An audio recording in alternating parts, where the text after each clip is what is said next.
চোখ মুখের অবস্থা দেখে তো বুঝতেই পারছো কতটা সকালে আমি বাড়ি থেকে বেরিয়েছি। আজকের উদ্দেশ্য ছিল বোলপুর শান্তিনিকেতন যাওয়া। এবার আর কোনো মেহেন্দির বুকিং ছিল না, এমনি আমরা গেছিলাম তারাপীঠ যাব একটু পুজো দেবো বলে। আর এটা ছিল আমাদের রুম।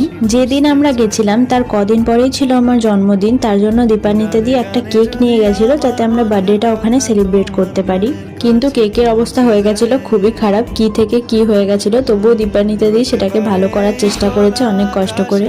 সকাল সকালই পৌঁছে গেছিলাম, তার জন্য দুপুরে লাঞ্চটা করে আমরা বিকেল দিকে একটু বেরিয়ে পড়েছিলাম। গেছিলাম সোনাঝুরির হাট আর কোপাই নদীর ধার, দুটো জায়গায় আমার ভীষণই ভালো লেগেছে। তবে সেদিনকে বুধবার থাকার কারণে কোনো হাটই বসেনি, হয়তো অফ সিজন চলছে বলে ভিড়টাও এখন একটু কম ছিল। আমরা কয়েকটা ফটো ভিডিওস তোলার পরেই চলে আসি আমাদের রুমে। আর রুমে আসার পর আমরা করে নিই কেক কাটিং। আর একটা কেক আনা হয়েছিল, ওই কেকটার ওরকম অবস্থা হয়ে গেছিল বলে তারপর ডিনার কমপ্লিট করে নিই। আর আজকের ভিডিও এখানেই শেষ করছি, বাই।